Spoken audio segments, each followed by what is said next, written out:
Católica del Maule. Les damos una cordial bienvenida a este encuentro de egresados y empleadores de la escuela, un taller que nos entregará herramientas concretas que facilitarán el manejo emocional en tiempos difíciles. Hemos querido diseñar esta instancia especialmente para todo el personal sanitario y académico también que ha vivido en esta pandemia, que ha combatido la pandemia. Gracias a ellos, el sistema sanitario siguió funcionando y hoy podemos decir con orgullo que nuestro país es uno de los que, ha sacado la cara en esta pandemia pese a lo difícil que ha sido. Sin embargo, por las largas jornadas de trabajo, la duplicidad de los turnos que ustedes han tenido que realizar en el sistema de salud, la afectación emocional y de salud mental es evidente. Las licencias por estrés han aumentado, según cifras oficiales del Ministerio de Salud, en un 30% dentro del personal sanitario. Nuestra decana también, Paula Ceballos, quien investiga desde hace varios años los factores psicosociales en el personal de salud específicamente, ha planteado en los medios nacionales y regionales que el personal sanitario debe ser tratado como veteranos de guerra luego de esta ardua lucha en pandemia. Y es por eso que hoy se encuentra con nosotros una invitada especial, Constanza Gamboa, quien es psicóloga clínica y nos va a entregar herramientas para el manejo emocional precisamente en estos tiempos difíciles. Para dar inicio entonces a este taller enmarcado en el encuentro de egresados y empleadores de la Escuela de Enfermería, quiero saludar a Jessica Benavides, directora de nuestra escuela en la sede Curicó. Jessica, muy buenas tardes, muchísimas gracias por estar hoy aquí. Muchas gracias, Mónica, muchas gracias por también acompañarnos en otra jornada más. Muchas gracias también, Constanza, por haber aceptado la invitación y apoyarnos en el trabajo, ¿cierto?, en las actividades que tenemos hoy día. Sean todos muy bienvenidos y bienvenidas a esta tarde de conexión con nuestros egresados y empleadores. Hoy contamos con representantes de atención primaria, ¿cierto?, de nuestra región y también del área clínica y, por supuesto, de nuestros campos clínicos que nos apoyan en torno a la formación de nuestros estudiantes. Estamos muy contentos de poder haber organizado esta actividad, dado los complejos meses que vivimos, ¿cierto?, en donde nuestro foco ha estado centrado en el cuidado de otros, posiblemente de quienes más nos han requerido, y eso mismo ha generado desgaste, cansancio. Sabemos que debemos cuidarnos, autocuidarnos, pero bueno, aquí estamos. Los equipos de salud han sido claves en el enfrentamiento de esta pandemia, y eso mismo ha significado un amplio desgaste y agobio, sobre todo a estas alturas del año, y ya casi a 2 años desde el inicio de la pandemia, sin considerar el estallido, ¿cierto? Dicen por ahí que este año no ha sido una carrera de velocidad, sino más bien ha sido una real maratón, ya de resistencia, que requiere mantención, equipamiento, motivación, autocuidado, apoyo, descanso. Y en ese sentido han surgido desde distintas instancias, ciertas recomendaciones en el nivel local, nacional, internacional, de cómo cuidar nuestra salud mental, la de nuestros compañeros y compañeras de trabajo. ¿Hemos considerado tales indicaciones? ¿Las hemos implementado en nuestra vida? Preguntas que yo les voy dejando allí. La salud mental ha cobrado un espacio relevante durante este tiempo. Por lo tanto, el trabajar en el autocuidado, el generar estrategias para estar mejor y mantenernos más sanos, tanto física como mentalmente, es de vital importancia hoy día.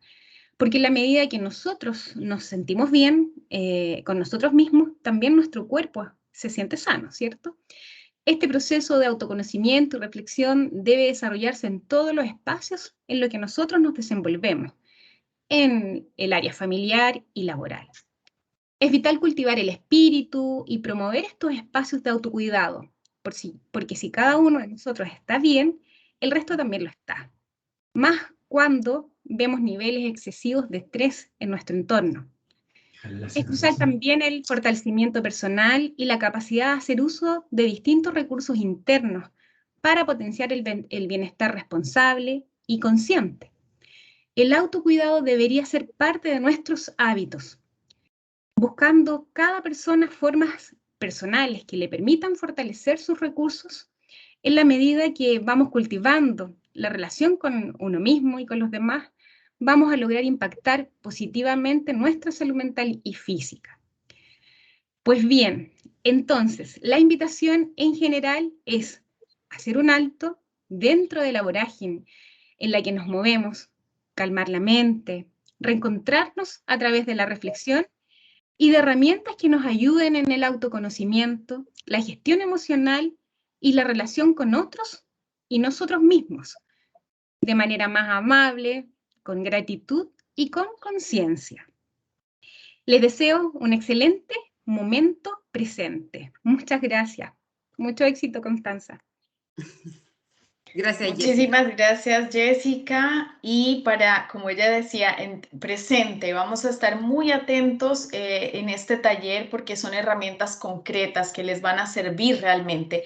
Les recordamos que este evento va a estar disponible en nuestro canal de YouTube. Allí nos puede encontrar como Facultad de Ciencias de la Salud para que le comparta al colega que también ha estado luchando en esta pandemia, compártale el taller e invítelo también a seguir nuestras redes sociales porque ahí ustedes pueden encontrar más eventos como este, capacitaciones y cursos también y además otros eventos de interés transversal. Damos paso entonces a nuestra invitada del día de hoy, Constanza Gamboa. Ella es psicóloga clínica de la Pontificia Universidad Católica con experiencia en psicoterapia de adultos y desarrollo de grupos, directora ejecutiva de la Fundación CRISPI Lago, desde donde desarrolla gestión comunitaria, educativa y clínica para el desarrollo integral de la primera infancia y también docente UCM de Psicología General y Evolutiva. Muchísimas gracias, Constanza, por estar hoy con nosotros. Gracias a ustedes por la invitación. ¡Wow! Toda la presentación, eso. A veces a uno se le olvida todo lo que uno hace y justamente eso hace que uno se sienta a veces como poca cosa. Y eso, justamente una de esas cosas vamos a hablar un poquito más adelante. Yo voy a compartir mi pantalla para que empecemos como con un poquito de contenido primero. Vamos a contextualizarnos antes de entrar de lleno a lo que son las herramientas facilitadoras para el manejo de estrés en los tiempos difíciles. ¿Me ven, verdad? ¿Ven el... Súper, sí. Súper. Ok. Tiempos difíciles. ¿Qué es un tiempo difícil? Yo creo que es como bastante obvio pensar hoy, lo tenemos tan a la mano, decir, bueno, hoy día estamos viviendo tiempos difíciles porque hemos cursado una pandemia, todavía no la terminamos. Antes de eso vivimos el estallido social, pero tiempos difíciles vivimos todo el tiempo. A veces no necesariamente son tiempos difíciles a nivel macro sociales, a veces son tiempos difíciles personales, institucionales solamente. Entonces, un tiempo difícil puede ser subjetivo entre cada uno de nosotros. Y para introducir y para como contextualizarlo, vamos a hablar de los entornos que algunos teóricos han llamado entornos VUCA, que son aquellos que se caracterizan por ser volátiles, inciertos, la U de uncertainty en inglés, complejos y ambiguos. Esas 4 características hacen que un entorno se transforme en un entorno difícil de sobrellevar y que pueda, por lo tanto, desestabilizarnos y convertirse en un tiempo difícil. Un poco latero igual, pero les voy a tratar de pasar rápido. ¿Cuándo un entorno es volátil?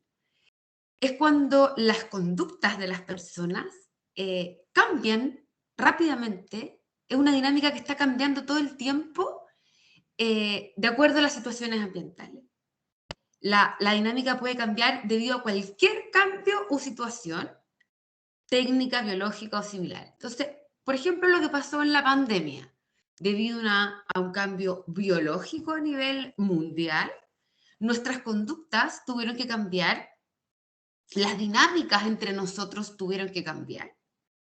Y eso nos desafió de una manera inesperada, además inestable, porque a veces pasaba que nos retrocedían de fase o nos adelantaban de fase, había que ponerse mascarilla, no había que ponerse mascarilla, podíamos salir o no, y no sabíamos bien, y no sabíamos cuánto tiempo esto iba a durar, y no era difícil de comprenderlo, pero era muy cambiante.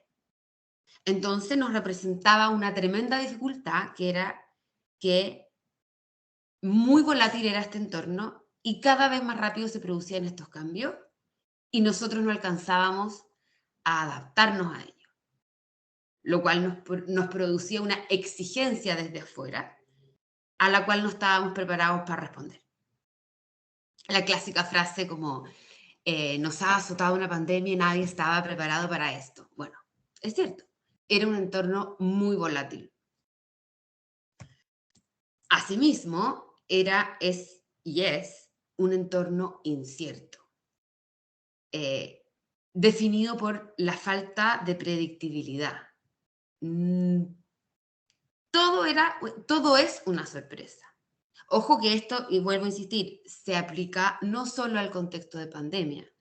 Un contexto difícil también puede ser, esto se aplica, por ejemplo, para una separación de una pareja, una fusión de instituciones, y nos provee de este escenario. Se desconoce la disponibilidad o la previsibilidad de la información de estos eventos. La falta de información no nos permite percibir la situación y no hay disponibilidad de la información. No sabemos qué es lo que está causando el problema, no sabemos qué es lo que va a pasar. Entonces, mientras más incierto es el entorno, más difícil es predecir y proyectarnos. Los seres humanos funcionamos mejor en entornos predecibles en los cuales podemos proyectar lo que va a pasar. Nos podemos organizar y disponer, tanto cognitiva como emocionalmente, como operativamente, podemos disponer de nuestros recursos para esperar este futuro. Cuando no conocemos la información, no podemos hacer eso y nos desestructuramos un poco y eso nos produce mucha ansiedad y malestar psíquico.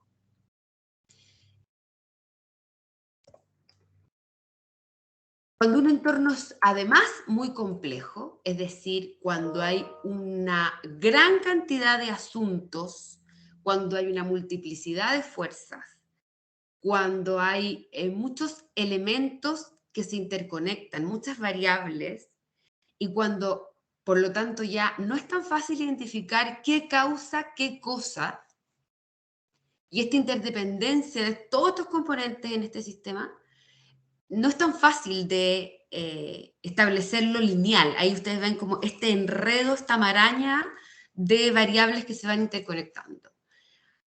Hay información, a diferencia de la incertidumbre en la que no está tan clara, pero su naturaleza y la cantidad, el volumen de información son tan grandes que no nos dejan hacernos cargo de todo este mono, digamos, de todo este esquema. Simplemente no me puedo hacer cargo de todas esas variables y mucho menos de la cantidad de interconexiones que esas variables generan. Entonces, mientras más complejo el entorno, más difícil es de analizar para llegar a conclusiones, digamos, coherentes, a llegar a algún puerto. Volatilidad, incertidumbre, complejidad. Y si además le sumo la ambigüedad, que en algunos aspectos este escenario no tiene claro su significado. Incluso cuando haya información, esa información no es tan clara, que la interpretación que yo haga de esa información puede ser distinta a la que hace otro. Entonces la realidad se distorsiona y no llego a acuerdos con los otros. Y nos asumimos una respuesta que puede no ser la correcta. Por ejemplo, algunos van a ver los dos perfiles y otros van a ver la copa. Entonces, mientras más ambiguo es el entorno, cuando la información está dispuesta de cierta forma en la que no me es claro llegar a una conclusión, más difícil es de interpretar. Entonces, la pandemia nos proporcionó un entorno VUCA, en donde estaban todos estos elementos presentes, en distintos momentos, en distinto orden, en distintas intensidades y en distintos ratos, digamos.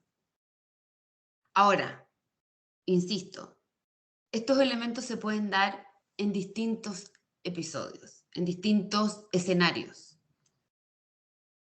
En lo personal, en lo organizacional. Imagínense ustedes para una familia, para niños de 12 o 15 años que sus padres se separan. Su entorno se vuelve sumamente volátil, sus padres, la dinámica de sus padres cambia permanentemente. Un día están medios amigos, otro día no. Un día va a pasar una cosa, pero al día siguiente no. Se vuelve complejo, ahora empiezan a aparecer un montón de problemas que antes no existían. La plata, las decisiones, quién se queda con el auto, quién se queda con el perro. Ahora se vuelve ambiguo. Lo que interpretó mi hermano no es lo mismo que interpreté yo. Lo que interpreta mi mamá de por qué se separaron no es lo mismo que interpreta mi papá. Por lo tanto, no es lo que me hacen llegar. Y el escenario es cada vez más incierto porque yo no sé si nos vamos a ir a vivir a dónde. Entonces, un entorno cargado de estos 4 elementos, en general se vuelve un entorno generador de mucha ansiedad. En los individuos, también en grupos. Y esto, a su vez, puede llegar a ser un entorno tremendamente estresante. ¿Por qué digo puede llegar a ser? Porque la ansiedad no necesariamente es mala. La ansiedad es la respuesta anticipatoria a una amenaza futura. Pero también es un sistema de alerta que nos moviliza y que es funcional, que es adaptativa, que nos permite detectar una situación de riesgo, que nos permite salir corriendo, huir, planificar mejor, que nos mantiene como dispuestos a la acción, movilizados. Pero, ¿cuándo es un problema? Cuando esa ansiedad nos desborda y escapa de lo que podemos controlar racionalmente y nos impide funcionar como de costumbre de manera normal. Nos inhabilita para hacer lo que siempre hacemos de la forma en que debemos hacerlo o lo que el medio nos exige hacer. Y conlleva habitualmente un sentimiento de temor, de inquietud, de estar desasosiegado, expectante, una expectación que se llama expectación ansiosa, y que tiene un correlato físico, que son palpitaciones, sudoración, esta opresión en el pecho, lo que se llama opresión precordial, una agitación psicomotora, agitación respiratoria. Esto es cuando la ansiedad está presente en un momento agudo. Si yo puedo mirar a una persona en este momento exacto, esta persona está ansiosa, debiera presentar más o menos este correlato físico.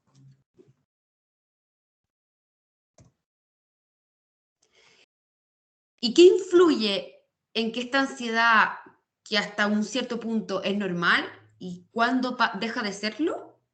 Bueno, existen factores que no siempre son culpa del medio, que es lo que uno suele hacer, como creer que siempre el otro tiene la culpa de mi ansiedad, pero no. Existen factores que son míos, que de mi predisposición, es decir, pueden ser biológicos, de lo que mi carga genética, pueden ser de mi personalidad, que son mi patrón habitual de respuesta, de lo que suelo hacer en mi vida, mis estilos de vida, lo que aprendí, es decir, cómo yo estoy predispuesta a enfrentar las situaciones. Hay factores que me lo activan o me lo desencadenan desde afuera, como el ambiente, las situaciones, efectivamente que las situaciones estén sobrecargadas de estímulos más allá de lo que yo puedo hacer, de mis propios recursos. Los estimulantes, las drogas, a veces cosas tan pequeñas como, uy, ando súper ansiosa, no sé por qué, en realidad el jefe me tiene nerviosa, pero se me olvidó pensar que hoy día me tomé como 7 tazas de café. Y también es bien probable que eso me esté ayudando a que mis palpitaciones estén más arriba de lo normal. Y hay algunos factores de mantenimiento, que son generalmente fails propios, que son conductas propias que nos hacen reproducir el estrés, la ansiedad más que suprimirla. Y que son malas estrategias que solemos tomar, como afrontamiento insuficiente de los problemas de origen, o soluciones que intentamos por el mal camino y que resultan finalmente contraproducentes. Creemos que nos va a hacer súper bien ir a donde mi mamá, ir a donde la mamá, a tomar té para calmarme, y resulta que tengo una pésima una relación con mi mamá y salgo mucho más estresada. ¿A qué fui? Y a veces solemos caer en ese tipo de conductas que nos auto boicoteamos y mantenemos nuestra propia ansiedad. Y esa ansiedad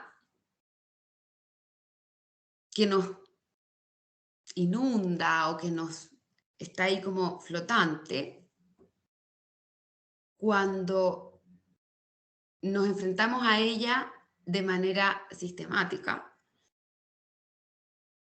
puede llegar a transformarse en un cuadro crónico de estrés, definitivamente.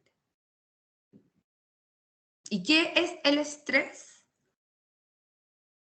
Vamos a decir que es una respuesta del cuerpo a una presión permanente, sistemática, física, mental o emocional. ¿Vamos bien hasta ahí? ¿Alguien? Sí, súper. Quería comentarles que si alguien tiene alguna duda que le surja así como súper del momento, si levanta la mano por ahí, la Mónica lo dice, no hay problema que vayamos como conversando. ¿Ya? ¿Pero hasta ahí vamos bien? Súper, ahí las manitas arriba nos indican que vamos súper bien. Ya, súper. Entonces, este estrés produce, bueno, ustedes saben, ustedes son todos profesionales de la salud, yo que les voy a venir a contar de esto, pero entonces el estrés produce cambios químicos hormonales que generan cambios en el cuerpo, elevan la presión arterial, la frecuencia cardíaca, la concentración de azúcar en la sangre, y lo que me interesa a mí es que producen síntomas emocionales como frustración, ansiedad, justamente ansiedad anormal, vamos a decir, enojo, depresión. Las características clásicas descritas en los manuales y qué sé yo, incluyen las alteraciones del sueño, las dificultades persistentes para experimentar felicidad o satisfacción, la percepción de alteración en la realidad alrededor de la persona. Es como que uno anda en automático, así como fuera de uno mismo. Sensación del tiempo como más lento, como que no pasa nada, es como que estuviera uno detenido en el tiempo, como que uno perdiera toda la eficacia, la eficiencia, y uno no está como así momificado.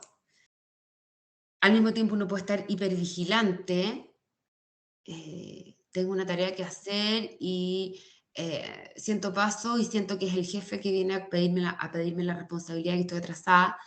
Y si suena el teléfono, seguro que está el colegio de mis hijos, que algo pasó, problemas de concentración, caché la mitad de la reunión, la mitad del taller, porque estoy súper desconcentrada.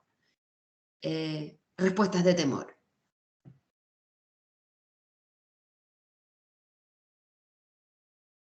Seguro les ha pasado. Yo estoy segura que más de alguno ha tenido algunos de estos elementos que les voy a mencionar. Se suele decir la agonía emocional, que es una combinación de enojo o irritabilidad. Eso es muy frecuente y muy característico del estrés. Ansiedad y depresión, que son como las tres emociones básicas del estrés y que la hacen reconocible en relación a otros trastornos de la esfera de la salud mental que les voy a mencionar después, como para hacer un diagnóstico diferencial. A veces uno se confunde un poco.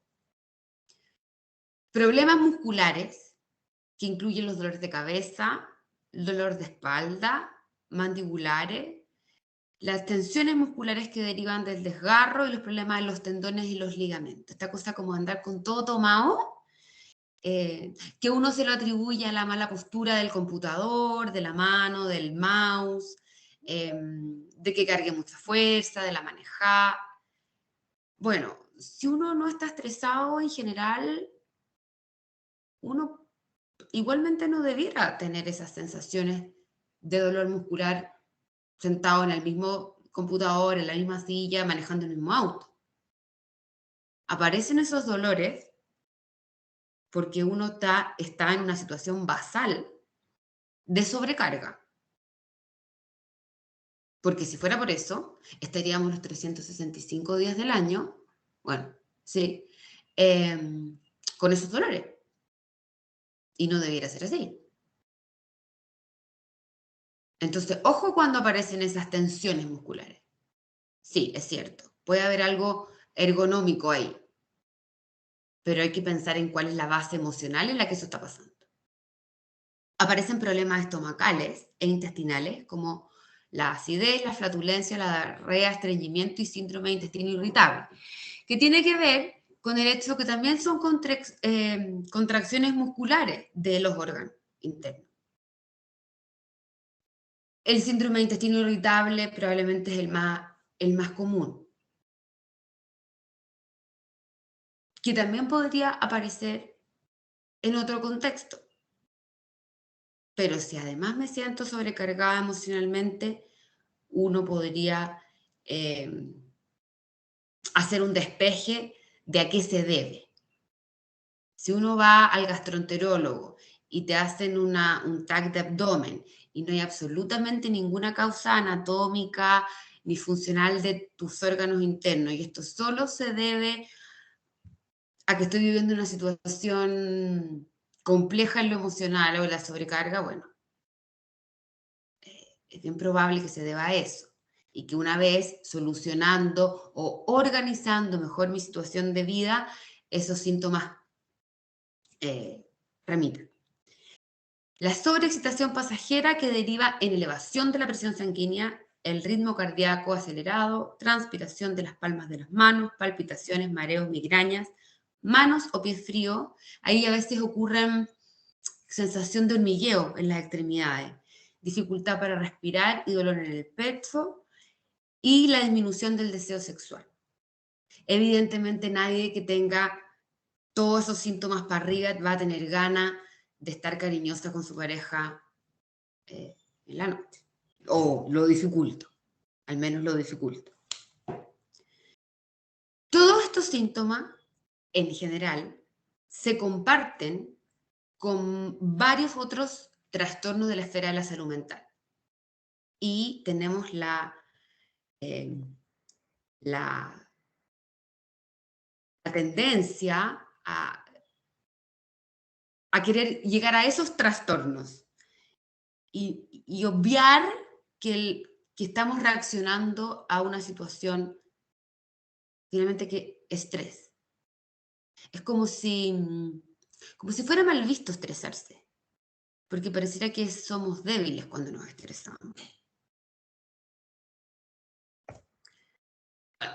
Esto es una explicación química que ustedes conocen mejor que yo, pero el estrés es una respuesta hormonal cerebral el hipotálamo libera acetilcolina, que hace que la glándula adrenal produzca cortisol. Sabemos todos que es la hormona del estrés. Este a su vez retroalimenta información a la zona del cerebro, el hipotálamo, que influye en esta zona del cerebro que es como la amígdala, que controla emociones y miedo, estimula una mayor respuesta del hipocampo, que a su vez lleva a una mayor producción de cortisol, y así sucesivamente. Entonces, se produce un circuito que impacta, que produce efectos en la conducta, en la cognición, en el aprendizaje, en la ansiedad. Actuamos de cierta forma bajo la influencia del cortisol, pensamos bajo la influencia del cortisol, aprendemos bajo la influencia del cortisol y sentimos, nos movilizamos ansiosamente bajo la influencia del cortisol. Y aquí viene la parte más importante que les quiero decir de toda esta charla, de toda esta intervención. Los estudios señalan que el circuito de control del estrés parece que ser establecido en la temprana infancia y marca un patrón de respuesta de por vida. O sea, esta capacidad que tenemos los seres humanos como individuos de regular el párrafo de arriba en azul se instala cuando somos pequeños y luego se internaliza y se hace recurrente. Entonces, la pregunta es, ¿y de qué depende que una persona haya incorporado un patrón más adaptativo, mejor, más robusto, más, como quieran llamarle, más saludable, más resistente que otra? ¿Por qué una persona la invade el cortisol y a otra persona tiene mejores mecanismos para hacerle frente al cortisol? Produce menos cortisol.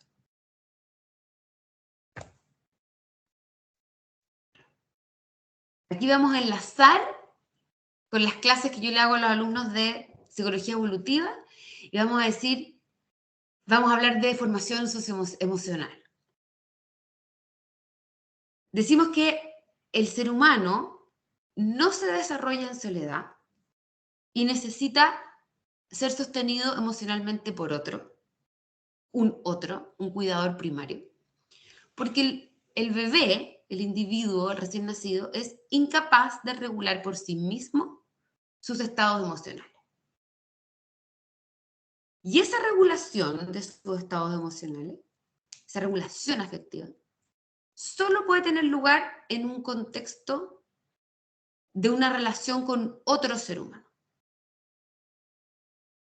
Entonces va a ser ese otro ser humano, ese cuidador primario, eventualmente la madre,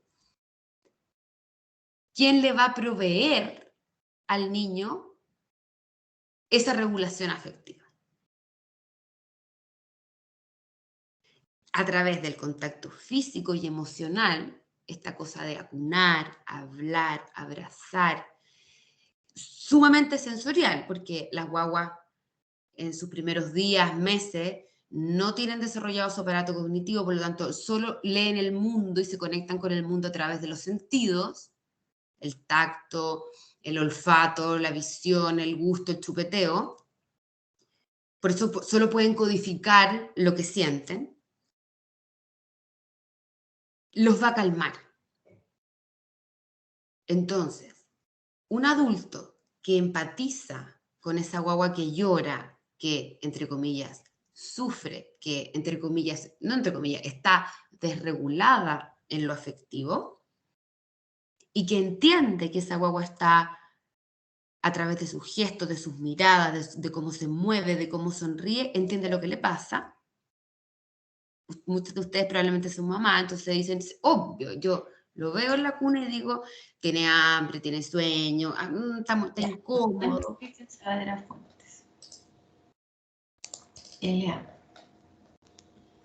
¿Alguien me quiere? Sí, Constanza, te agradecemos vuelvas a activar tu audio y agradecemos a nuestro público mantener su audio silenciado para evitar interrupciones. En caso de que deseen hacer alguna consulta, alguna reflexión, pueden levantar su mano con el botón superior derecho de la pantalla.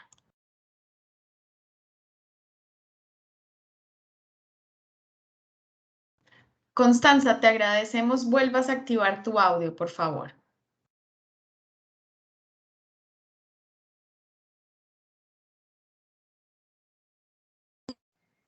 ¿Ahí? Te escuchamos. Sí. ¿Hasta dónde ven la pantalla ahí? Sí, vemos la Ok. pantalla. No se interrumpió casi nada, solo que había una interferencia, así que Ah, digamos ok. que íbamos en el hilo, no un problema. Ya. Entonces, bueno, ¿hasta dónde me escucharon? Hasta cuando ves al niño en la cuna y llora y Ah, sabes lo perfecto. que Sí, sí, tiene. sí. Ok. Entonces, bueno, y en ese momento se produce la corregulación, es decir, este adulto corregula al niño. La mamá o el cuidador primario sintoniza emocionalmente con el niño, se pone de alguna manera en su mismo estado emocional y de alguna manera habla como, ¡ay, mi amor, tienes, qué pasó! Y uno sintoniza y lo calma, o le da la papa o lo mece y la guagua se calma. Esa es como la descripción del mecanismo. Y eso con el tiempo, con la maduración y con el desarrollo, el niño lo va internalizando y se va aprendiendo a autorregular, poco a poco. Y esto va constituyendo el patrón de control del estrés, el patrón de autorregulación de sus emociones. Entonces, si un niño llora, por ejemplo, sin ser consolado, sin que un otro lo regule desde afuera, lo que pasa es que se encuentra solo en este aprendizaje de pasar del malestar a la calma, y como él no puede hacerlo solo, lo que aprende es que nadie lo regula y internaliza un patrón de control de estrés deficiente. Entonces, pasó mucho rato invadido por el cortisol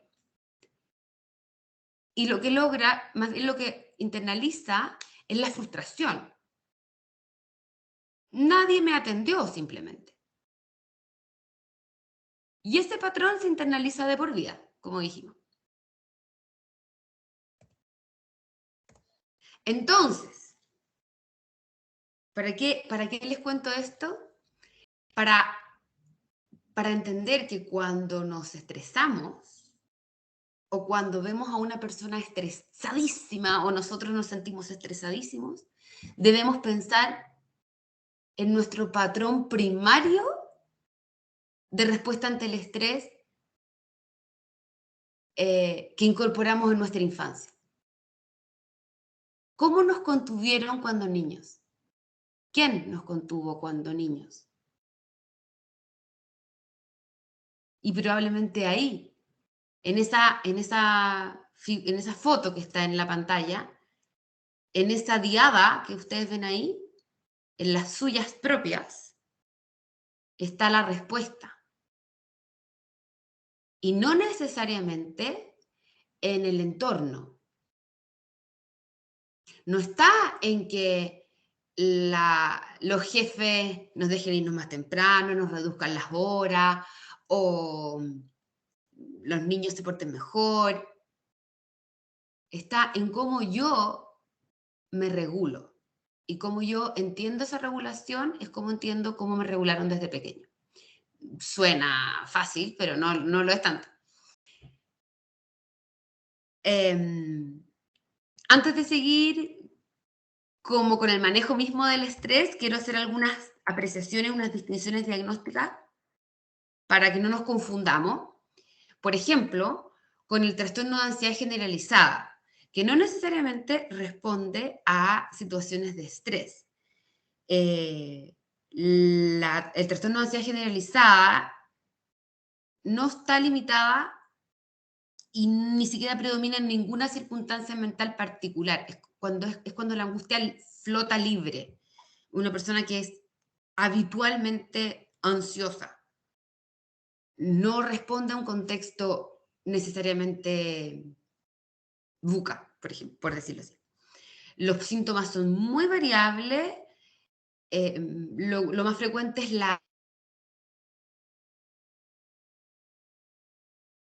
mucho correlato físico, la sudoración, los mareos, el vértigo, las molestias gástricas, mucho temor a que a uno le pase algo, a un familiar, mucha rumiación, mucho pensamiento de que algo malo va a ocurrir. Es más frecuente en mujeres. Tiene que haber un estrés ambiental crónico, es decir, yo juzgo que todo está mal en mi ambiente por siempre. Puede presentarse con o sin crisis de pánico, que son estos aumentos agudos, de presentación muy aguda, muy inesperada en el tiempo, de aproximadamente, muy súbitos, de aproximadamente 15 minutos, en donde la persona se desborda en lo emocional y cree que presenta un miedo irracional a morir o a volverse loco y cede en más o menos 15 minutos. Un trastorno de ansiedad dura varias semanas seguidas, generalmente está presente por más allá de 6 meses. Hay mucha aprensión, dificultades de concentración, como les decía, mucha hiperactividad vegetativa, o sea, mucho correlato físico. Los trastornos de ansiedad se tratan habitualmente con terapia mixta, psicofarmacología y psicoterapia.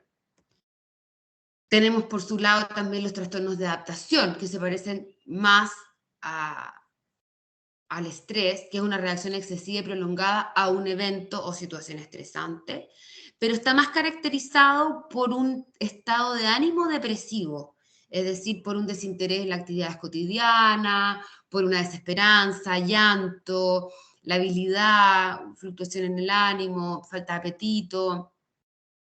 Es más una esfera depresiva. Algunos de los agentes estresantes comunes son los problemas de pareja, las dificultades financieras, los conflictos familiares, los problemas escolares, cambios laborales, problemas de salud, divorcio, mudanza, problemas de sexualidad y duelo. O sea, como la vida misma, digamos. O sea, no sé, en pandemia como que ocurrió todo eso, todo junto. Así que por eso se confunde bastante. Pero claro, uno podría también decir que lo que ocurrió en pandemia fueron muchos trastornos de adaptación. Aplicado al contexto laboral, tenemos licencias por estrés.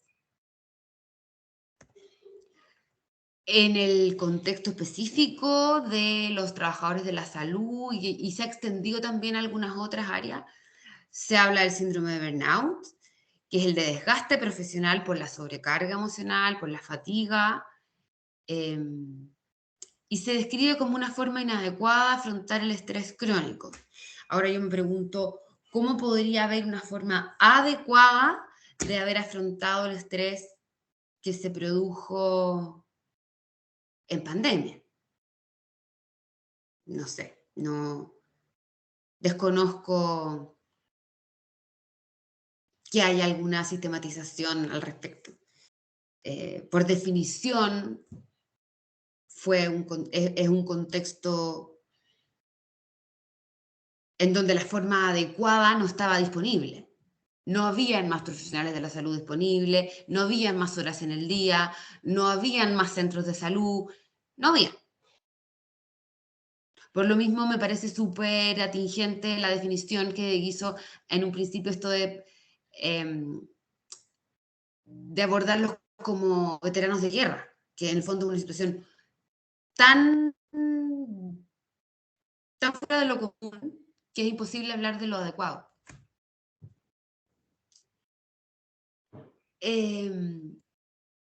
Y otro síndrome que me pareció interesante traer a colación es que ha tomado cada vez más fuerza y que se ha hablado hace varios años ya, pero todavía no ha entrado en las definiciones de la Organización Mundial de la Salud ni en los manuales de salud mental, que no sé si han escuchado cada vez más el síndrome del impostor, que es más frecuente en mujeres en general, pero esta sensación permanente de estar como engañando al mundo en términos intelectuales. Esta como idea de que los demás piensan que yo sé mucho de un tema, pero que en realidad yo no sé nada o no sé tanto, y me da mucho miedo que se den cuenta de que yo no sé, que los demás me sobreestiman, y que hasta ahora yo he tenido suerte, y que por las cosas que me felicitan, en realidad yo no me lo merezco tanto, es como que he estado en el momento y en el lugar, y quizás tengo más habilidades blandas, y la gente me valora en realidad no sé por qué.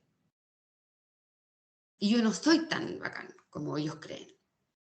Entonces, hay una autoexigencia atrás, una responsabilidad, porque hay que hay que seguir en esto. Hay que evitar que los otros se den cuenta que en realidad yo no soy tan así. Entonces, esta autoexigencia suele irradiarse a otros ámbitos de la vida, como la pareja, como la familia, como los apoderados del colegio, como etcétera, el trabajo. eh, y esto se transforma en una carga. Entonces es una sensación finalmente muy agotadora, fatigante, de casi nunca estar a la altura de estas supuestas exigencias o expectativas que tienen los demás de mí.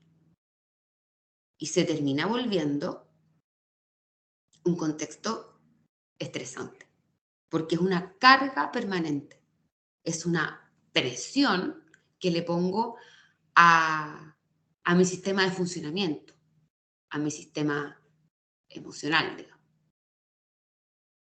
Entonces hoy día ha empezado a aparecer cada vez más en la clínica mujeres profesionales eh, y ocurren hombres, yo he leído bastante al respecto de que, pero más en mujeres, probablemente desprendido de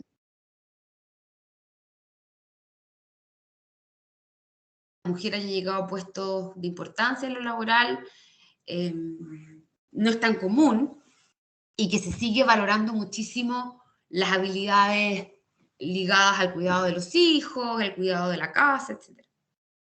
De esto de estar muy exigida en todos los ámbitos. Y es como que ni yo misma me creo que yo haya podido llegar hasta ahí porque la sociedad dice que las mujeres en realidad nunca llegan tan hasta ahí.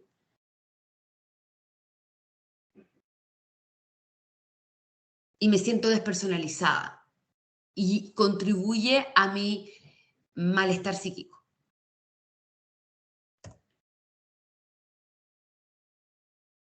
Entonces, ahora vamos a las herramientas. Entonces, en relación a lo que les decía anteriormente, que fue lo que les dije, nuestra manera de enfrentar el estrés, de nuestra reacción emocional frente a la carga, tiene que ver con este patrón internalizado en la relación con un otro. En primer lugar, cuando nos sentimos estresados, nos sentimos sobrecargados, ya sea con cualquiera de las manifestaciones que les comenté, busquemos contención emocional por parte de un otro. Lo primero que debemos hacer es buscar en nuestro registro emotivo a esa persona que nos reconforta. Hagan el ejercicio. ¿Quién está en esas caras? Si les digo rápido, piensen, ¿quién los reconforta? Sin pensarlo mucho. ¿Qué cara le ponen a esos rostros?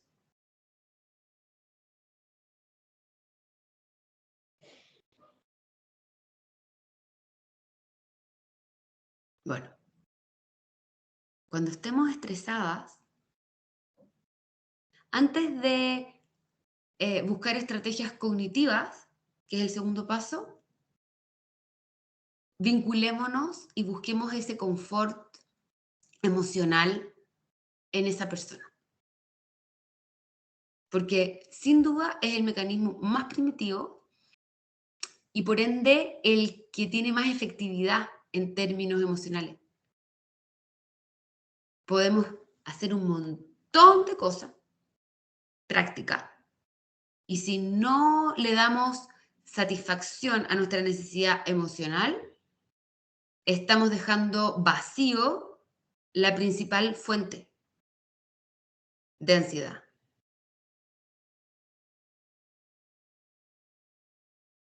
Luego, en segundo lugar, vamos a apelar a nuestro registro cognitivo y vamos a intentar reconocer cuál es el patrón, nuestro patrón de respuesta al estrés.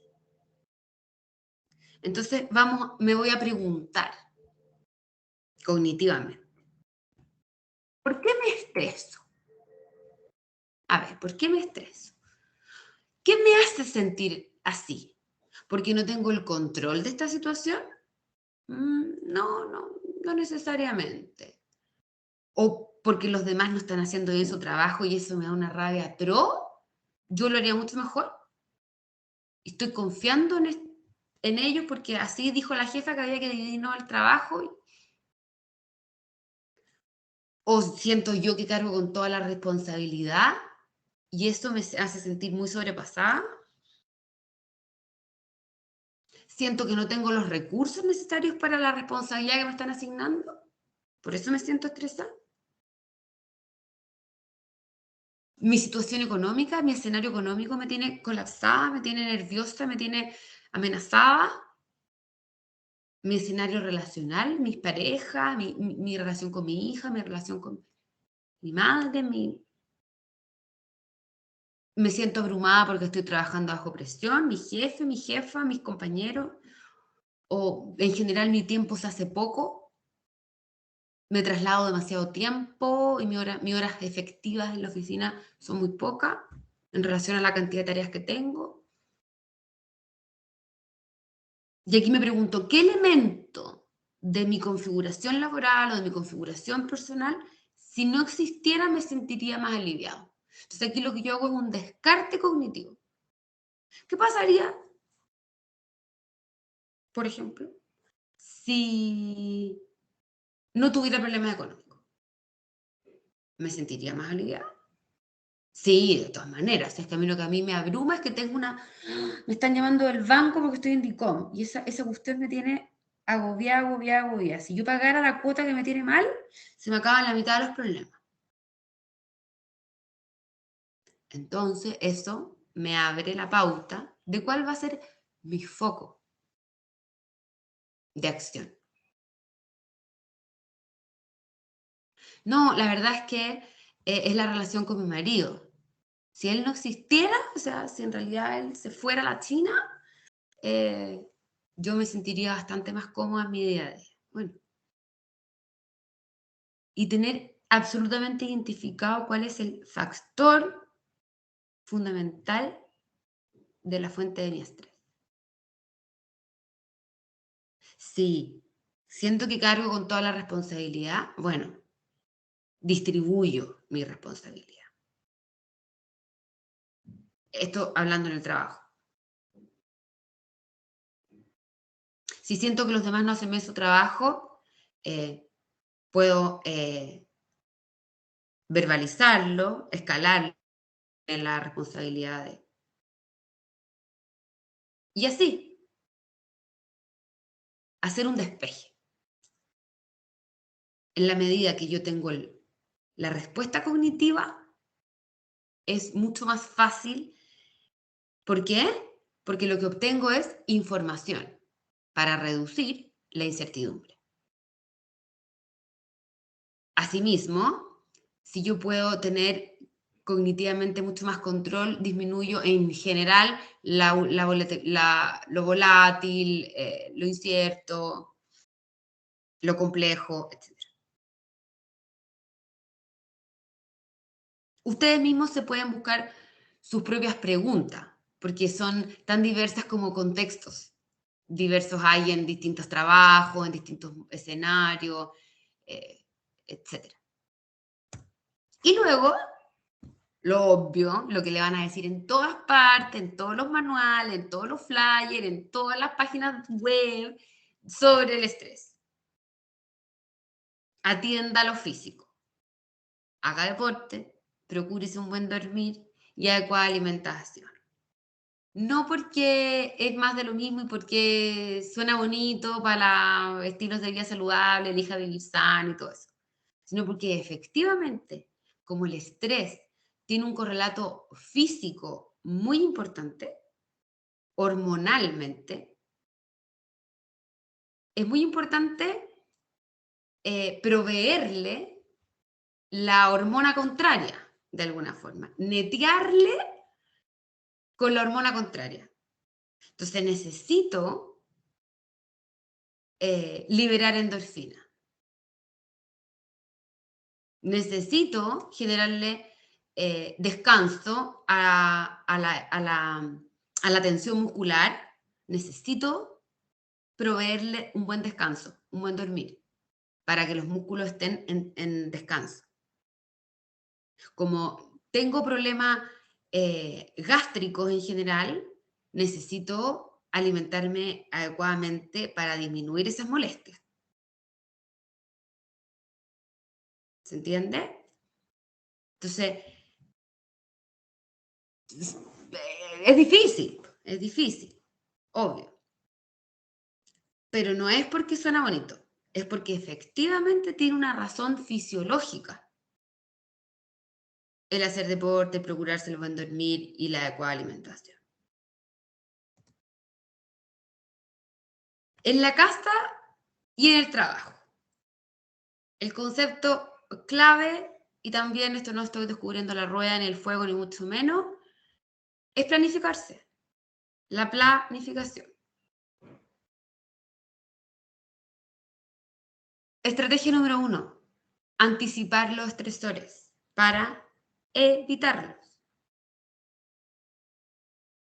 Si yo sé que los hijos de mis compadres son los más agotadores del planeta y estoy muy cansada y el lunes tengo una reunión súper importante en mi trabajo, ¿a qué los invito a almorzar el día domingo? Y sé que van a estar toda la tarde y me van a dejar la casa un desastre y después para ordenar me voy a probablemente enganchar con mi marido, con mis propios hijos porque se van a ir y no van a ordenar nada. Y yo tengo el lunes una reunión. Entonces, ahora es entretenido invitar gente. Lo pasó bien en el momento, pero después se transforma en una situación de estrés.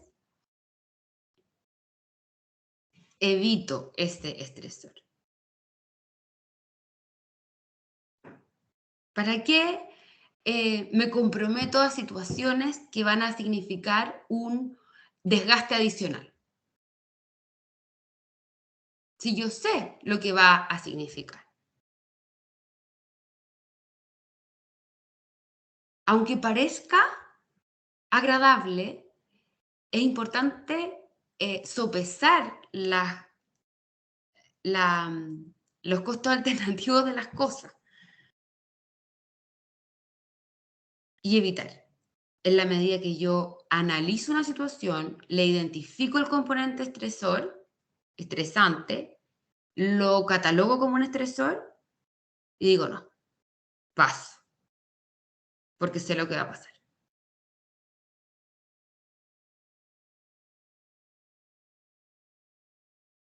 Bonito en la casa, efectivamente, en periodos de pandemia,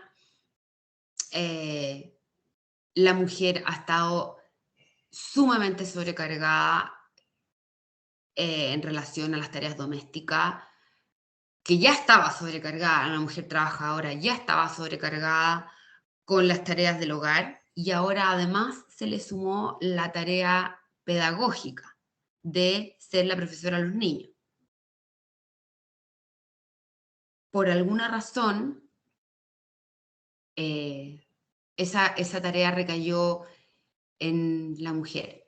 Por alguna razón que tiene que ver básicamente porque en la relación de apego entre los niños y la tienen exclusivamente generalmente con la madre, porque es la madre la que ha manifestado probablemente desde el minuto 1 la conducta de atención, que es la conducta complementaria a la necesidad de apego del niño. Históricamente y tradicionalmente, el papá tiene una conducta proveedora, formativa, pero no necesariamente la conducta de atención que requiere la conducta de apego. Entonces, bueno, era de cajón que frente a la necesidad del niño de tener educación en la casa, iba a ser la mamá la que iba a generar ese contexto. Más responsabilidad. Pero con una buena división, con una buena planificación, esas tareas se pueden dividir. Y el papá u otros que viven en la casa, esas tareas deben dividirse. El higiene de los ambientes.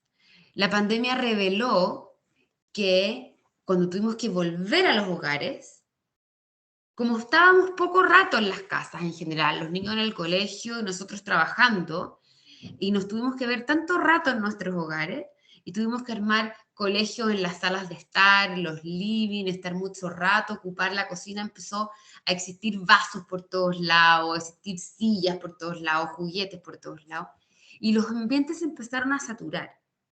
Y esto empezó a irritar. Los ambientes saturados irritan, por definición.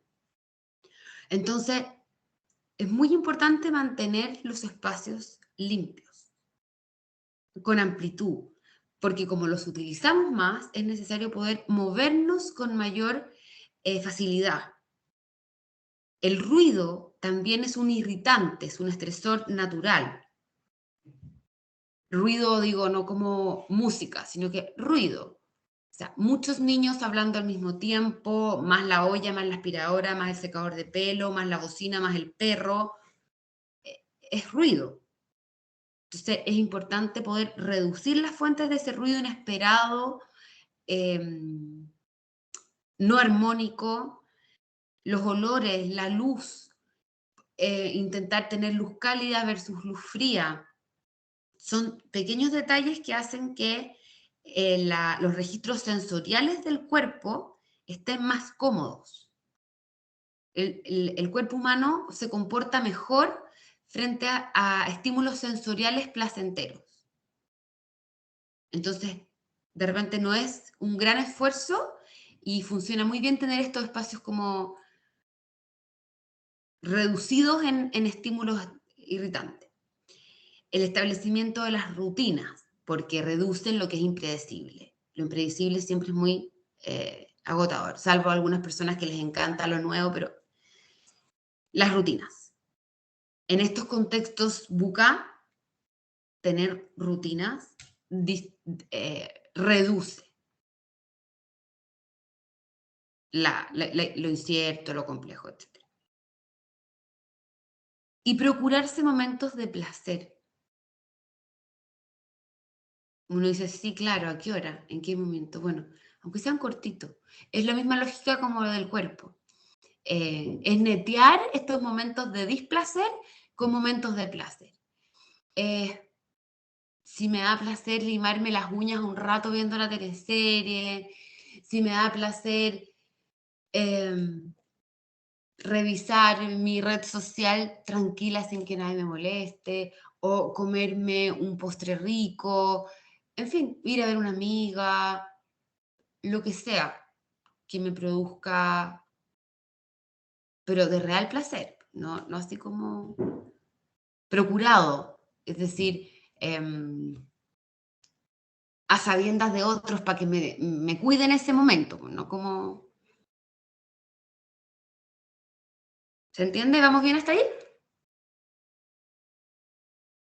Sí, le recordamos a súper. nuestro público que puede intervenir, es cierto, Constanza nos ha dicho que pueden comentar, hacer reflexiones, intervenir, indicando, pidiendo la palabra con el botón que está en la parte superior derecha.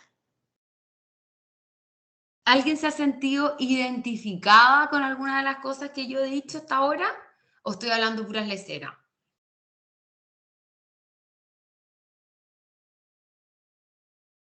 Con todas las verdad, Constanza, con todas las cosas, yo creo que es súper importante el tema de la luz, el tema de quizá eso de anticipar estresores. Hay algunas personas que eso le causa mayor ansiedad, no sé si estoy en lo correcto. Como por ejemplo, a ver. Que eso de anticipar estresores, hay algunas personas, amigas en general, que les causa eso una mayor ansiedad de anticiparse a siempre pensar en que va a pasar lo peor. Quizás eso le causa a veces más ansiedad que vivir como el día a día de las situaciones. Habría que preguntarles cómo les va cuando viven la situación. Claro, quizás eso como falta un poquito. Yo me refiero a estresores a estresores como probados, digamos. Cosas que sabemos que va a pasar. Digamos.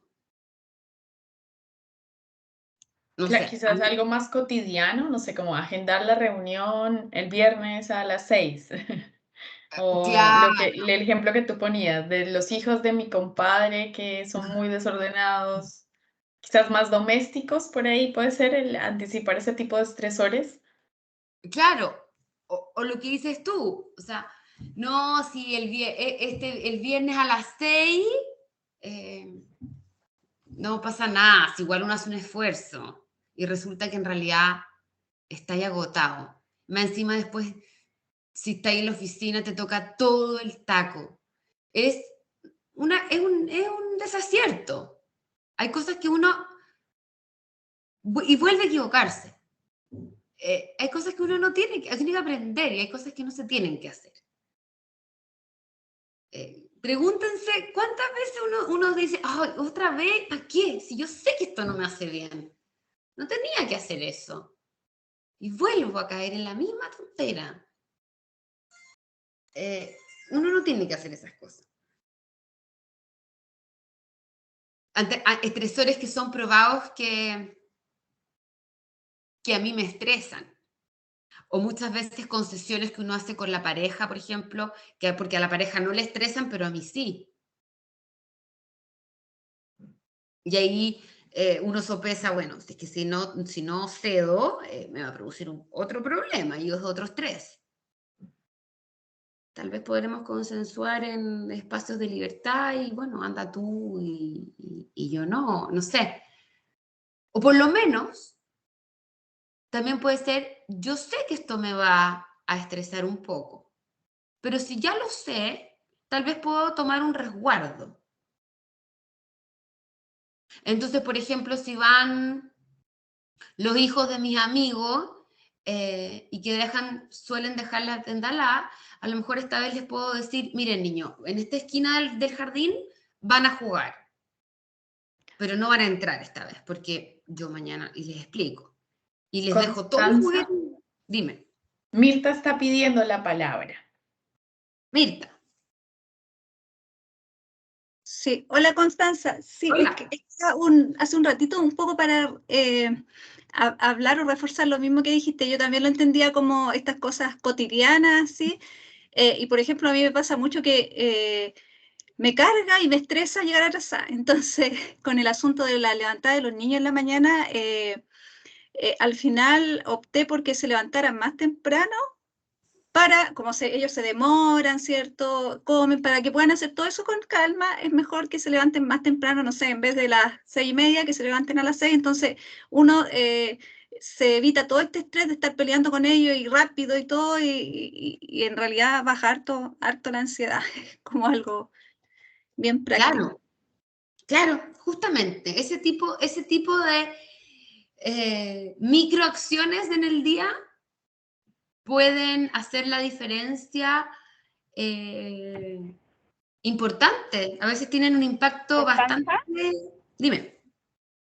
Sí, perdón, yo Perdón aquí que me conecte, voy manejando, porque a propósito de los estresores, por la hora, ¿cierto? Ya me tocó ir a buscar a mi hijo al colegio, pero te vengo escuchando y me hace mucho sentido lo que decías recién. Nosotros también tenemos harta como vida social, como familia, y claro, me pasa que cuando vienen los amigos con los niños, como que, hoy va a quedar la casa toda desordenada. Y, por ejemplo, lo que he hecho últimamente que me ha resultado mejor es que antes yo me preparaba, por así decirlo, para recibir mis visitas y ordenaba, limpiaba todo impecable y resulta que llegaban con niños y que a la escoba, y al otro día era todo el día pasar rabias para volver a dejar la casa en orden. Entonces cuando yo ya sé que va a venir gente, como que ordeno lo mínimo necesario y digo, chao, si va a quedar la escoba, ya ni me estreso por ordenar antes, sino que ya veré cómo lo hago después. Y claro, y también le digo a los niños, ustedes son parte de esta casa. Entonces ustedes ayúdenme también a poner normas, ustedes saben qué cosas no me gusta que hagan, que no salten arriba de las camas, que no sé qué.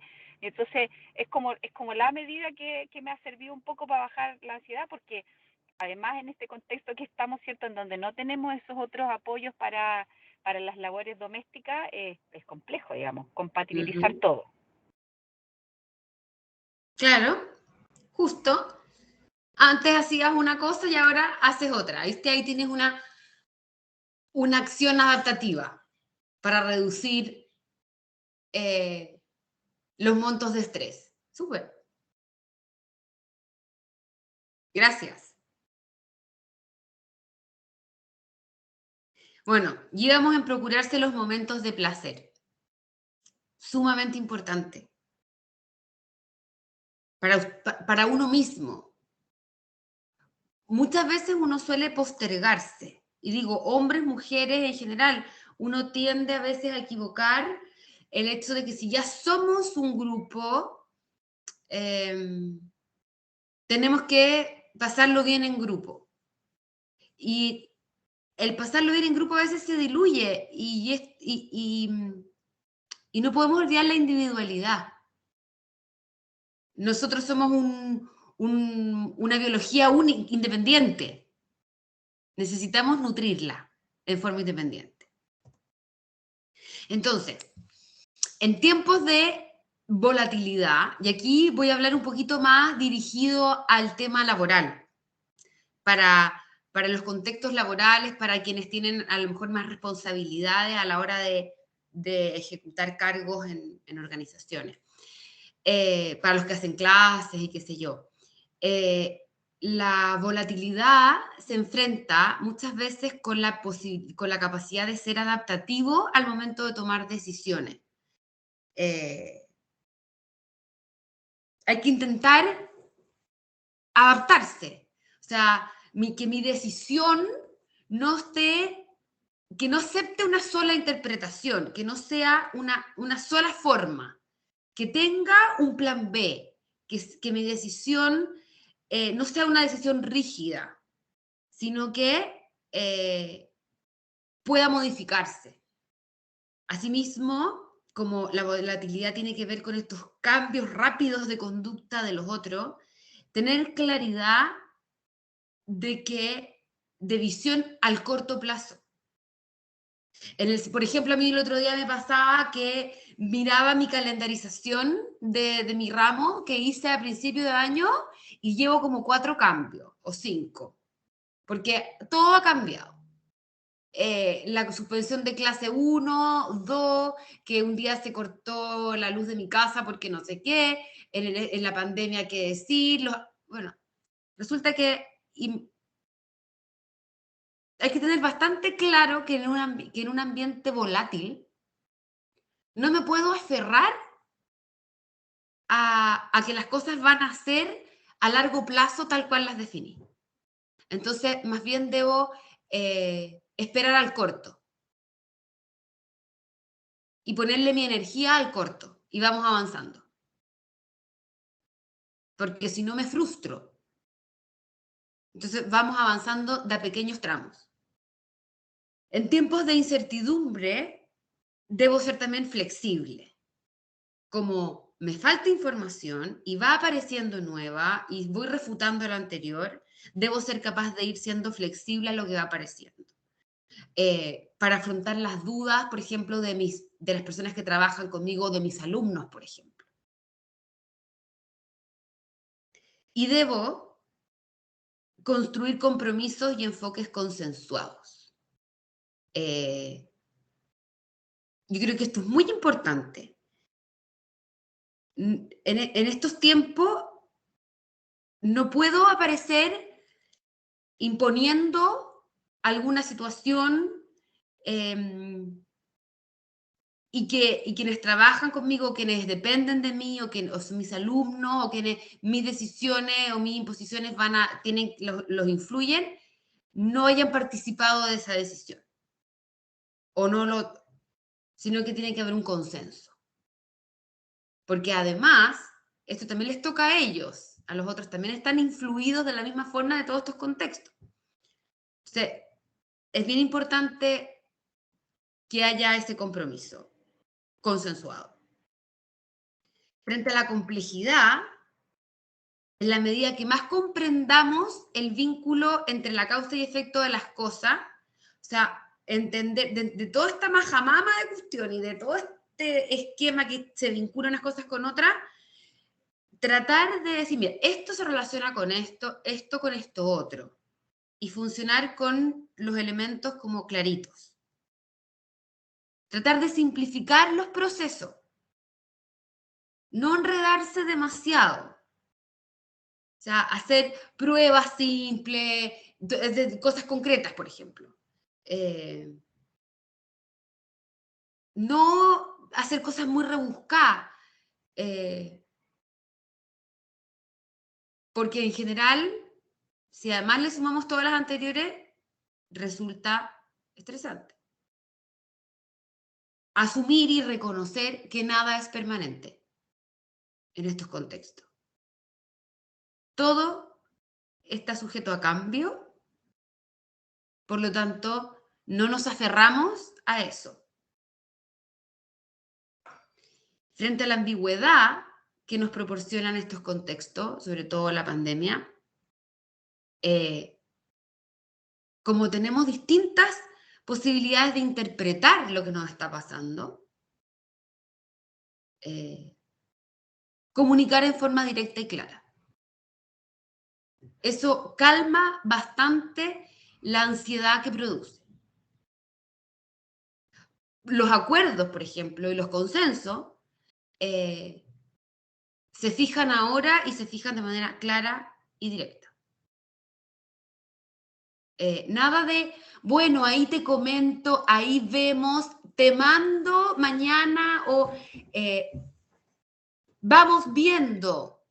Eso es bastante desorganizador, bastante desestructurante, porque cuando uno tiene un pendiente y te dicen, bueno, mira, vamos viendo, te desarman, porque tú ya estás viendo y ahora más encima te dicen, vamos viendo.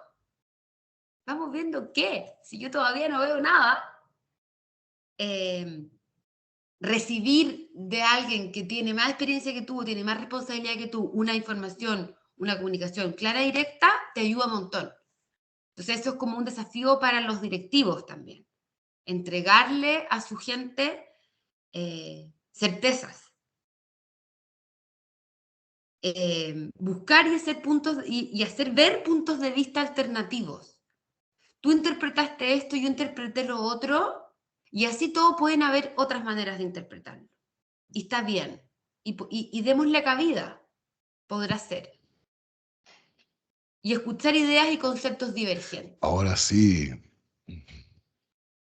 Ahora sí, ahora sí. Muy buenas tardes a todos los estudiantes.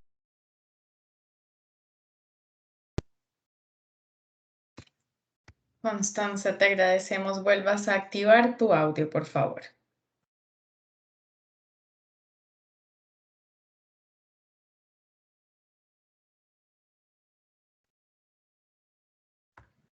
Activé mi audio. Ahí te escuchamos.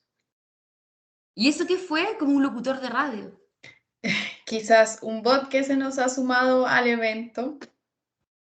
Así que, pero te escuchamos ahora. Ya. Bueno, ¿me escucharon todos o me muteaste antes? No, sí, te escuchamos la gran mayoría. Creo que alcancé justo cuando terminaste, ahí te muteé. Ok. Bueno, entonces eso. Es sumamente importante reconocer cuando un contexto tiene todas estas características y entender que frente a ellas existen maneras más adaptativas de funcionar, que son más o menos estas.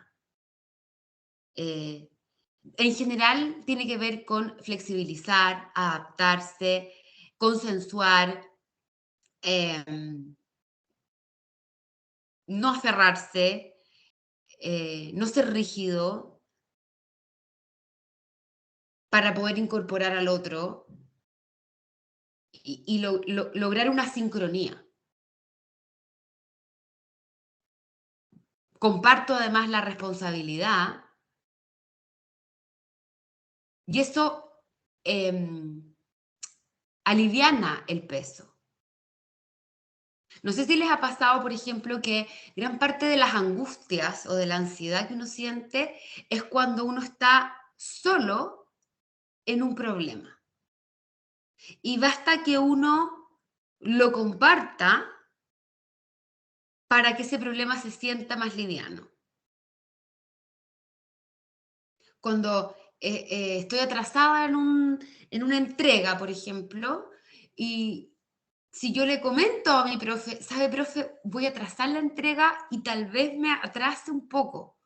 Y el profe te responde, ok, anda contándome cómo vas y podemos, a lo mejor, te puedo dar un par de horas más. Gracias, como te aliviana un poco la carga. O si tú tienes una deuda que te atormenta o que te avergüenza, comentárselo a alguien que te entiende, te dice, oye, pero si yo también, a mí también me pasa. Tranquila y te puede apoyar. Mira, yo conozco. También es compartir ayuda. Pero para que la persona se sienta contenida para ese compartir, necesito yo como, hablando desde el contexto más como jerárquico, necesito proveerle de algunas condiciones de seguridad.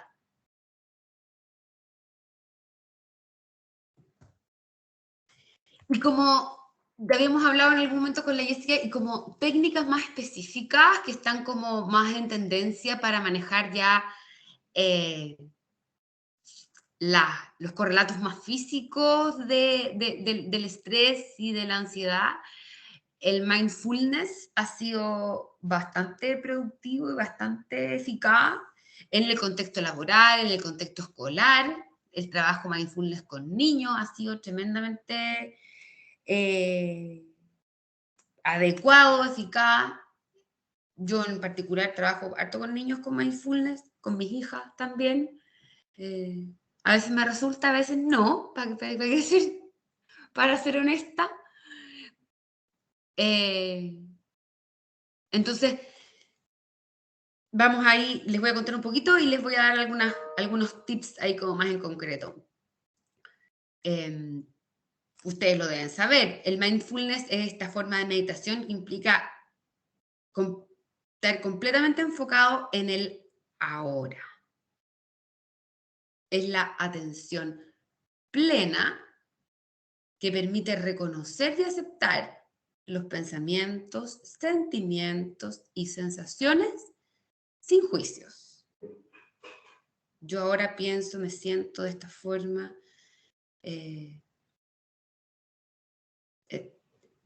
Es también una forma de entrenarse mentalmente para poder reducir la velocidad de lo que va por mi mente, que suele ser una vorágine, y poder encontrar la calma.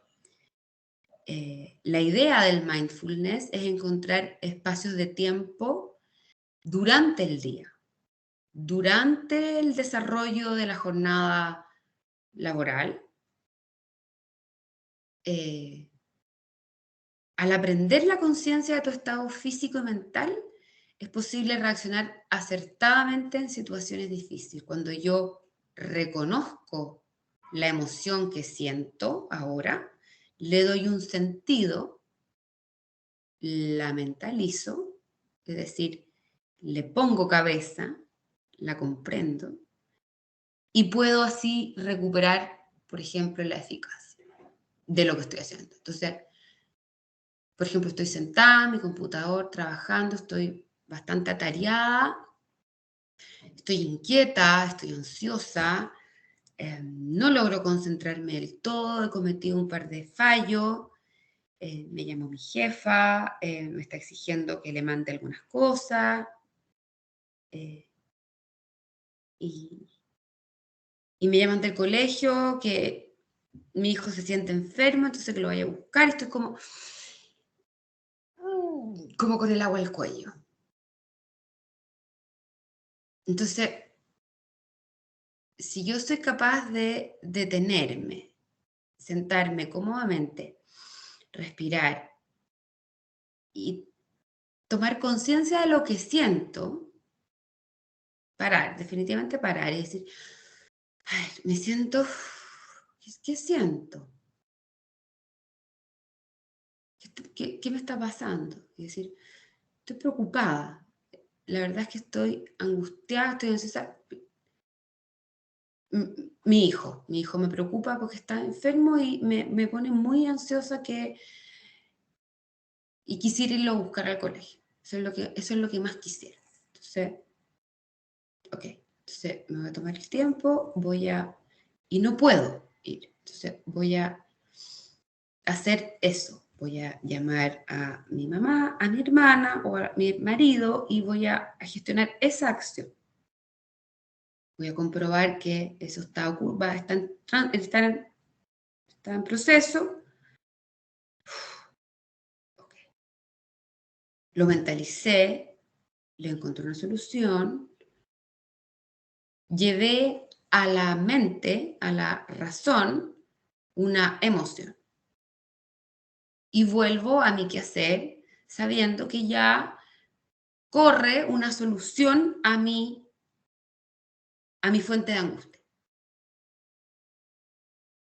¿Se entiende? Como esa es un poco la idea.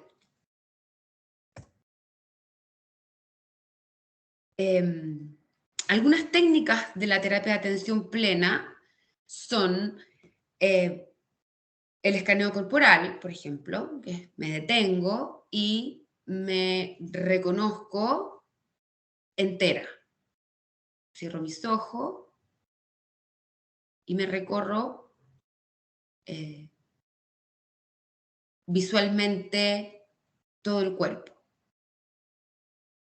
Pienso, atiendo los dedos de mis pies, mis talones y subo y recorro todo mi cuerpo concentrándome en lo que siento en cada área de mi cuerpo. Solo pensando en eso. Puedo caminar pensando solo en el ahora, en cómo muevo una pierna delante de la otra, un brazo, el cuello. La idea es que mi cabeza no esté ocupada por recuerdos, por anticipaciones, por ideas, por proyectos, por nada que no esté ahora. Otra técnica de atención plena es una sesión de imagen guiada, que generalmente lo hace un facilitador, que es visualizar una visualización creativa. Por ejemplo, está visualizar un lugar seguro. Hay varias técnicas de imaginería que uno las puede buscar incluso como en YouTube. No son muy sofisticados. Hay varios tipos de meditaciones convencionales de mindfulness que tienen como algunos tipos como especies de mantra, donde instalo en mi cabeza ideas. Yo estoy feliz ahora o soy asertiva, como busco conceptos en los cuales pienso. Las técnicas de respiración son fundamentales en la práctica del mindfulness y con eso vamos a cerrar. Y ejemplos cotidianos que a ustedes les puede resultar muchísimo más fácil y que a mí me gusta hacerlo, yo lo hago bastante con mis hijas, que son más fáciles que técnicas específicas. Por ejemplo, cuando uno se cepilla los dientes, uno lo hace de manera automática. Hay un montón de cosas que uno hace de manera automática en el día. Y yo las invito a que esas cosas que hacen automática, más allá de buscar técnicas específicas de mindfulness, es que las cosas que hacen automática las hagan ahora conscientes. O sea, por ejemplo, cuando se lavan los dientes. Saco el cepillo, lo miro. ¿De qué color es su cepillo de dientes? A ver, acuérdense. ¿Está nuevo o está con los pelitos ya más abiertos? ¿Qué pasta de dientes estén ocupando? ¿Está con tapa o sin tapa? ¿Está apretada o no? ¿De qué tipo de pasta de dientes es? ¿Se acuerdan? Bueno, cuando lleguen a sus casas y se laven los dientes en la noche, fíjense. Echen la pasta, cuánta pasta. Lávense los dientes concienzudamente, conscientemente. Arriba, abajo, cada diente. Sientan el sabor de la pasta, sientan el agua, la temperatura del agua, cómo mueven cuando enjuagan, botan de nuevo. ¿Cuánto tiempo se demoran? Y así con un montón de actos que hacen en el día a día. Si hacen ejercicio en casa, hacerlo sin música, por ejemplo, para enfocarse en los pensamientos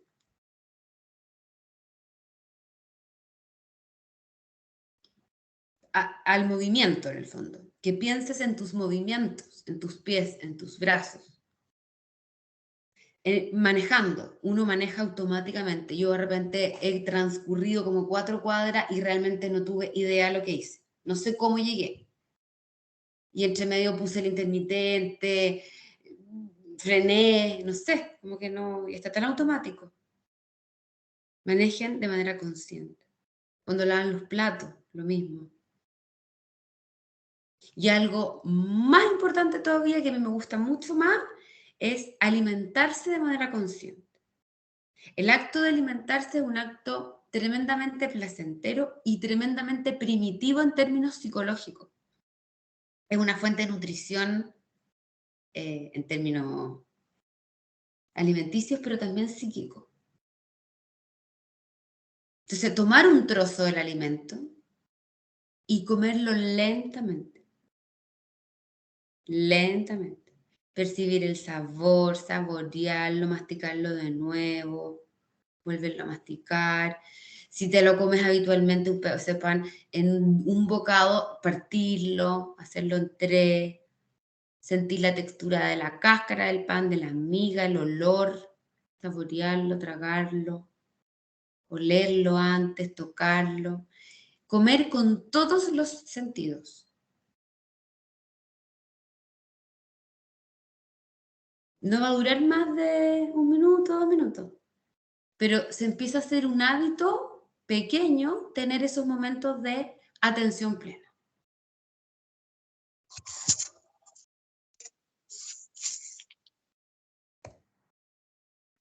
Y el ejercicio clave, icónico, eficaz de respiración, que se los aconsejo y se los recomiendo absolutamente, es el ejercicio 4-7-8, que es sentarse. Esto lo pueden hacer fácilmente en su puesto de trabajo, en su casa, sentarse con la espalda recta, hombros relajados. Lo vamos a hacer ahora. Coloquen la punta de la lengua detrás de los dientes superiores.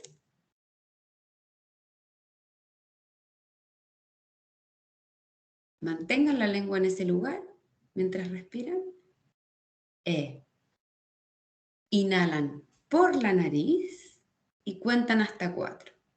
1, 2, 3, 4. Mantienen 1, 2, 3, 4, 5, 6, 7 y botan por la boca. 1, 2, 3, 4, 5, 6, 7, 8.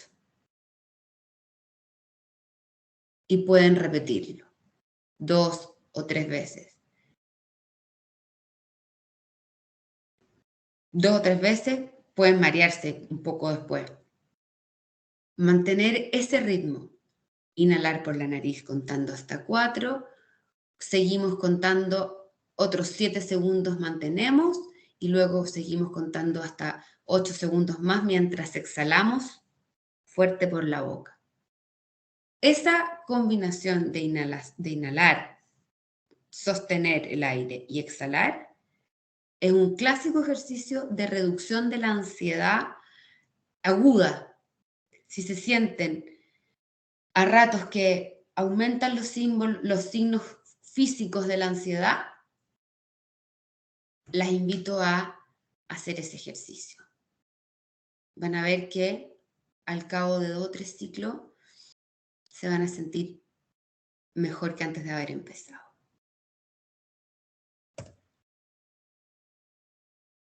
Y van a encontrarse en esa situación. En una situación de armonía, donde todos los elementos de su mente están ahí, pero ordenados. Muchas gracias por su atención plena, chiquillas. Muchísimas gracias, Constanza Gamboa, quien nos ha compartido estos tips, herramientas fundamentales para el manejo emocional en tiempos difíciles. Se acerca el cierre de nuestro evento, así que si tienen comentarios, consultas, pueden hacerlo en este momento. Recuerden que va a estar subido también en nuestro canal de YouTube esta instancia dirigida especialmente a nuestros egresados y empleadores. Quizás yo sí te quisiera consultar, Constanza, algo más ligado a lo clínico. Son personal que trabajan 24 horas de corrido en el hospital, enfrentándose constantemente a situaciones muy complejas. Allí, al interior del hospital o del consultorio en APS, ¿qué podrían implementar si se sienten un poco agotados, agobiados, sobrepasados? Sí, bueno, las técnicas de respiración son sumamente indicadas. El ejercicio, por ejemplo, que les sugerí. Los ejercicios de relajación muscular, la tensión, sobre todo del personal de la salud que está permanentemente de pie, haciendo funciones como su musculatura, necesitan soltar la musculatura.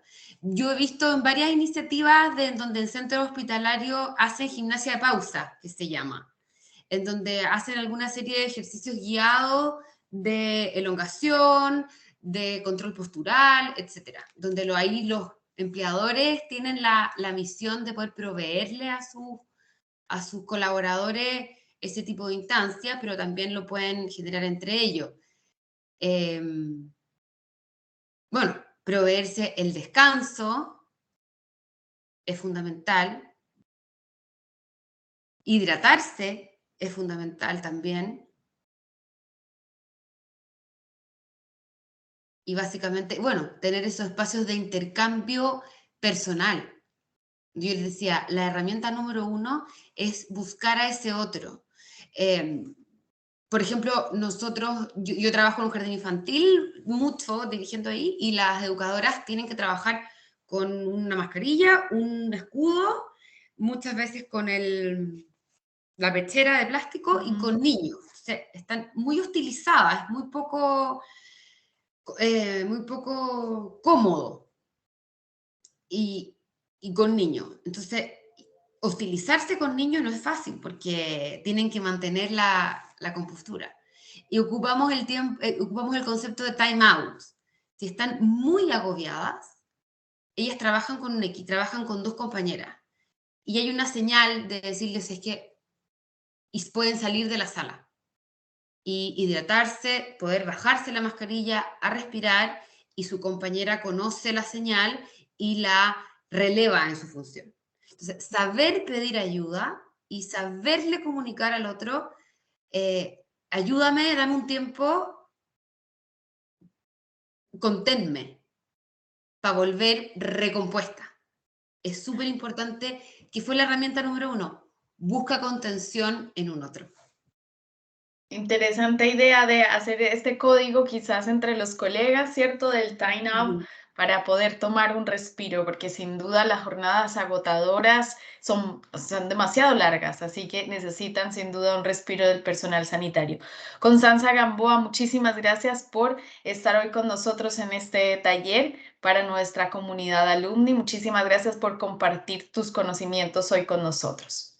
Les recordamos a nuestros invitados el día de hoy, a quienes participaron de esta instancia, que pueden seguir también las redes sociales de @alumnienfermería.ucm. Allí hay bolsa de trabajo, instancias especialmente dirigidas para ustedes, talleres, eventos como este, seminarios, posibilidades de capacitación, muchas veces gratuitas. @alumnienfermería. En Instagram y en Facebook, allí Marisol Salgado es la cara visible detrás de esta red social, y en nuestras redes sociales de la facultad @faxa_UCM. Por su participación y ahora sí que atención plena, muchísimas gracias y feliz noche. Muchas gracias a ustedes también. Gracias.